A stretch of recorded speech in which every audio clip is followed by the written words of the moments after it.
Over here.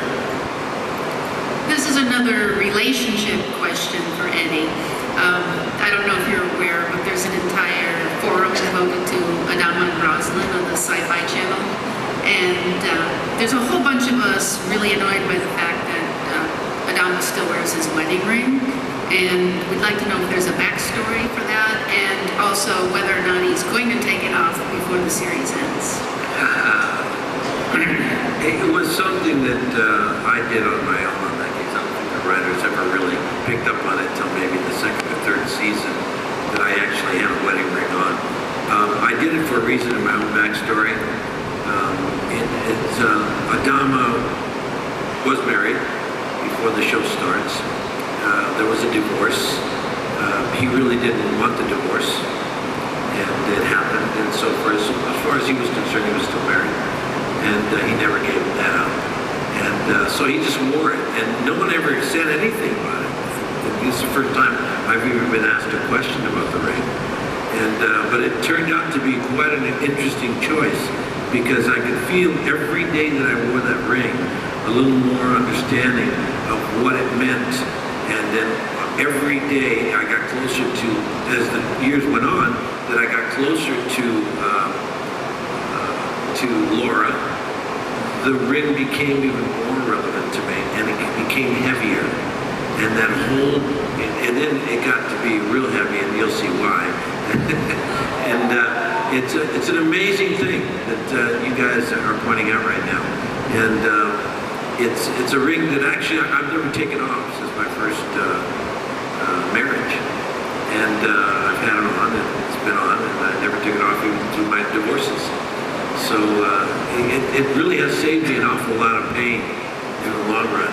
Because people say, oh, you're married, when I'm not. And they go, yeah, bam. Thanks. It's been a lot easier to walk through life. Thank you. Thank you. Tom, as I mentioned in your intro, at the end of the miniseries, it looks like you're a goner. And yet, in 33, there you are, and we find out you're part of that silent plan. How did you get informed that, dude, we want you back? I really didn't think it was done for me. I remember running into James Callis. Grace and I were celebrating my birthday party. This is in the middle of the mini-series, and James was like, we ran into him on Robinson Street in Vancouver, and he's like, no, seriously, they love your work. You've done an excellent job. Producers bringing you back. And that was nice. It was a nice compliment, but I really didn't take it seriously. Even in my limited experience at that point, I knew that you really couldn't put much weight on anything like that. When we actually finished the miniseries, though, the cast went out for dinner, and I stopped by. I wasn't actually there. I stopped by for a drink afterwards. And Eddie pulled me to the side. And that's when I actually started maybe taking it seriously, because he's like, you did great work, man. Seriously, man. You did an awesome job. These guys are going to bring you back, man. You're coming back. And even then, that was huge for me. Like, I mean, I got Edward James Olmos, one of my idols, telling me that I did a great job on the show. It was awesome. So I took that, but at the same time, I'm a very practical person. I didn't believe in it in any way. I didn't get a call from these producers telling me I did an excellent job, other than what James and Eddie said. So I actually went on to another series after that, Canadian series, Cold Squad, and that ended up getting axed. And 5 people have seen it. That's perfect.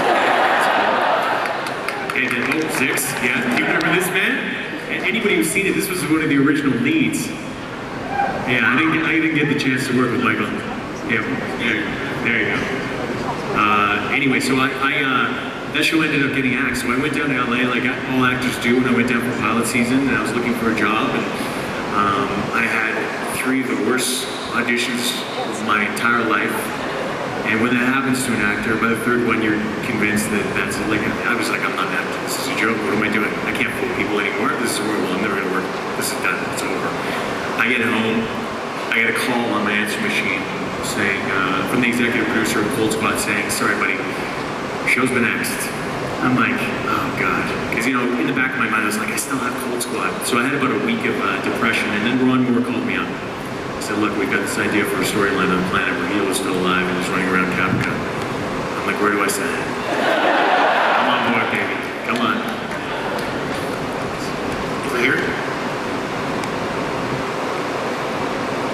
This attack is on Hilo. $1 million for your service. Cash. Small bills, undetectable. Right here. Is that Paul? I think it might be. What do you think? I don't understand the code, Paul, but I can't remember.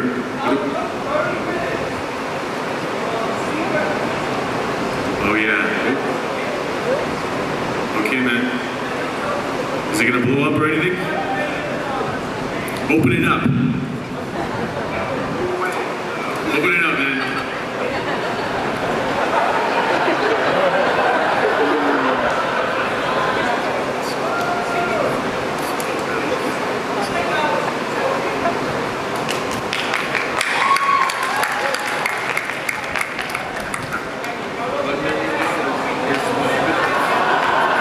He got it. $1 million of very small bills.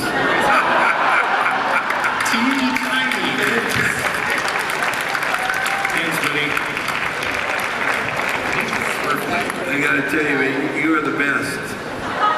This is my first con in the United States of America in my entire life.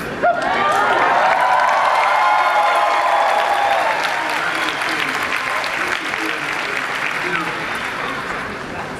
Aaron has always said it, and so has all the guys that have been coming for the last 3 to 4 years. Aaron has been the most dedicated. And saying thank you to all of you for being the kind of people that you have been with us. You guys have been fantastic. And he always said, you should go, you know, and of course, Michael Hogan and myself are saying, it's okay, man, thanks. Thank you very much. And, you know, always thinking, you know, gosh, you know, that's not really what we got into this for, and doing the whole thing. And, you know, thank you very much, but no, thank you.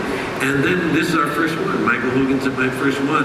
And we got to thank you so much for making this the most memorable time I've ever spent in public in my life. Thank you.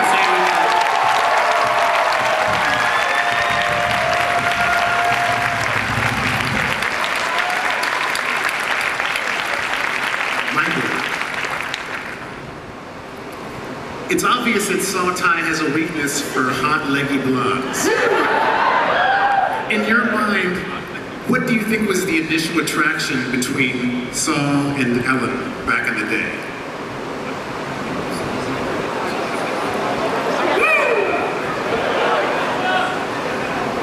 I think that's fairly obvious.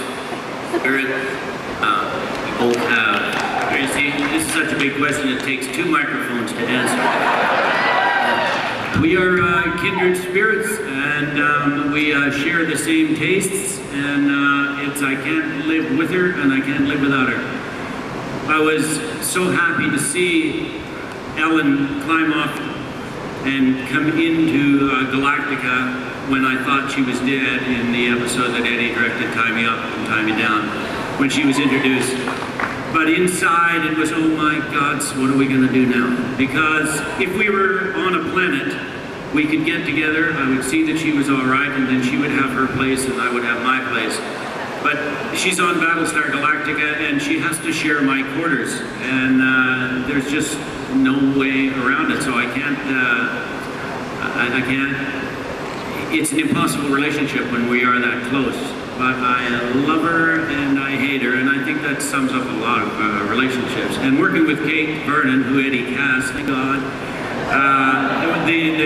there's really no acting required, and they say action and away we go. Just speaking to those two too, I'm telling you, some of this powerful work that I've seen in the show have been the scenes that they've shared together. I mean, you remember when Saul has to kill her? Man, that scene had me weeping. And then even more so, you want to talk about like powerful moment. I was in the hangar bay when we did the scene where he gets off the Raptor, you know, after Galactica comes and saves him. They don't even have any dialogue at first. I can't even hear their line where it's like, what was the line exactly, Eddie? You say, it's good to have you back, or not everyone made it, or something. Anyway, Saul basically says, yeah, not everyone made it back, right? I mean, I was watching that from 30 feet away, and I could just feel it, man. I was like, I was getting choked up even watching it. Anyway, I'm constantly amazed at the talent on this show. So touching. It's the most beautiful work I've ever seen.